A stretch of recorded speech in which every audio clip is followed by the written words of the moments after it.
నువ్వు నా చెల్లి లాంటి దానివి. ఈ ముద్ద తినమ్మా.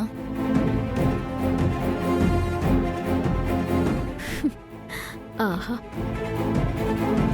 వచ్చిన ముత్తేదువులు చేస్తారు, పూజ ఆగిపోతుంది అనుకున్నాను.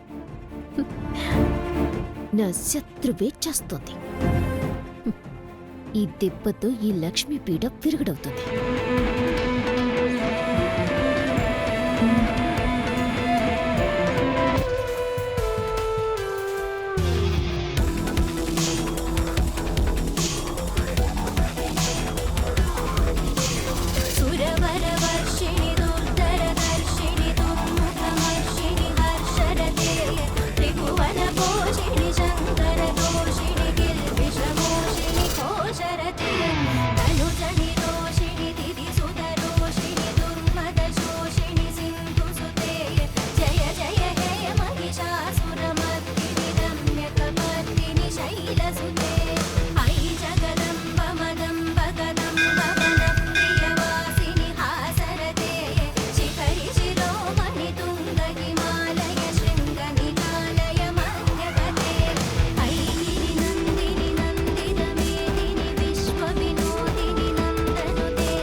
అదేంటి, ఈ పాటికి విషప్రభావం చూపించాలి.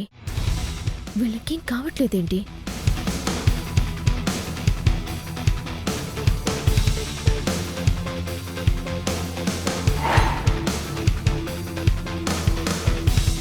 సరే కనక మహాలక్ష్మి, పూజ చాలా బాగా జరిగింది. ప్రసాదం మహా అద్భుతంగా ఉంది. నీలాంటి పుణ్యస్త్రీ చేత్తో వాయనం తీసుకోవడం మహాదానంగా ఉంది. మేము వెళ్ళాలి. సమయానికొచ్చి వాయనం తీసుకుని నా పూజని జయప్రదం చేశారు. చాలా థ్యాంక్స్ అండి. ఇంతకీ మీరు ఎక్కడుంటారు? మేము ఈ గుడి దగ్గరలోనే ఉంటాం. మిమ్మల్ని మళ్ళీ కలవాలి. కష్టమే. కష్టమా? మా అందరికీ చాలా పనులుంటాయి.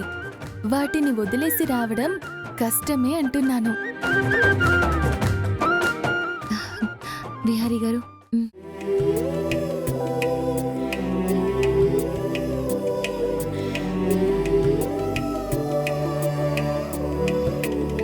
దీర్ఘమేవ సుపుత్ర ప్రాప్తిరస్తు. శతమానం భవతి.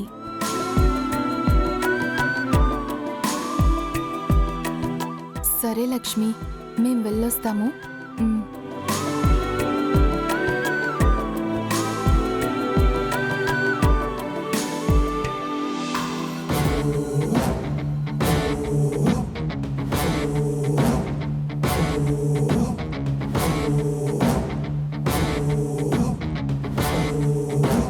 గన్నేరు పప్పు రసం ఎక్కువ మోతాదులోనే కలిపాను.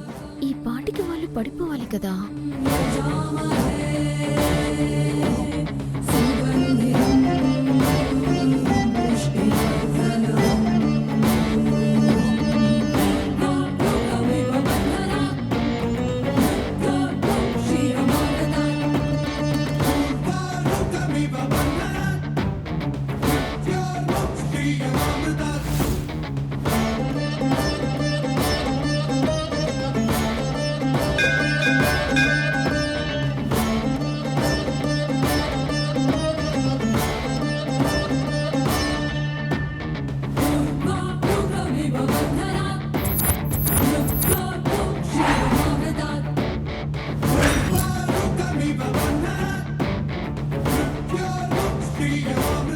ఏంటి భయపడుతున్నావు?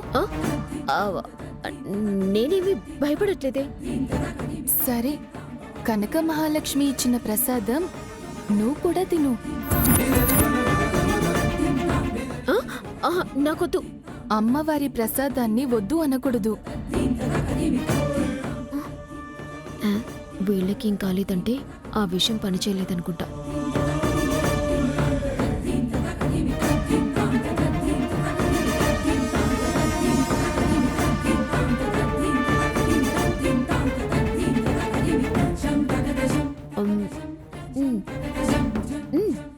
ప్రసాదం చాలా బాగుంది. హ్మ్.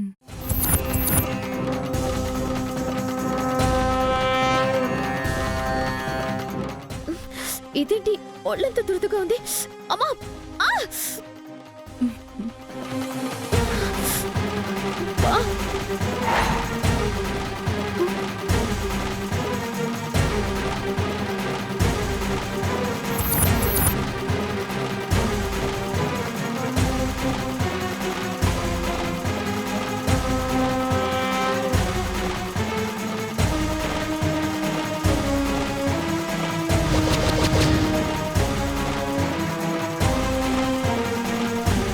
ఏంటి?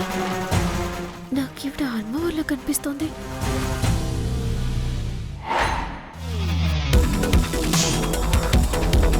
అరే, ఇప్పుడు మామూలుగానే ఉంది. నేనేమైనా భ్రమపడ్డానా? అబ్బా!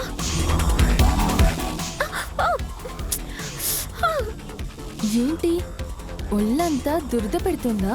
ఆ, అవును. దానికి ఒక ఉపాయం ఉంది. ఆ, ఏంటి? ఏం చేయాలో చెప్పండి. ఈ దురద భరించడం కంటే చావటం నయమనిపిస్తోంది. ఇలానే వెళ్ళి ఆలేరు కోనేరులో 108 సార్లు మునిగి లేచి అలాగే అమ్మవారి చుట్టూ 108 సార్లు ప్రదక్షిణాలు చేస్తే అప్పుడు నీకు విముక్తి కలుగుతుంది. ఆ, అలాగే ఇప్పుడే వెళ్తాను.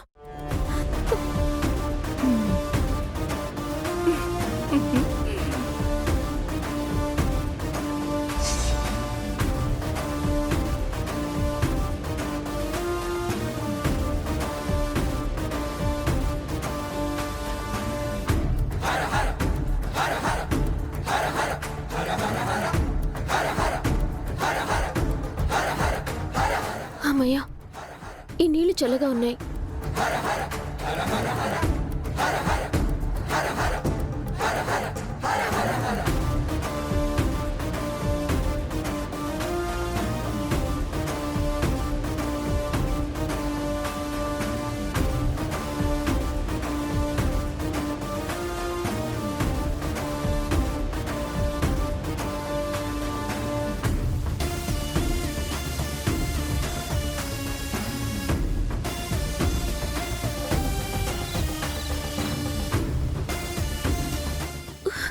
అమ్మా, నేను చేసిన తప్పు నాకు తెలిసింది. దుర్బుద్ధితో తప్పు చేశాను. నన్ను నీ బాధ నుంచి విముక్తిని చేయమా.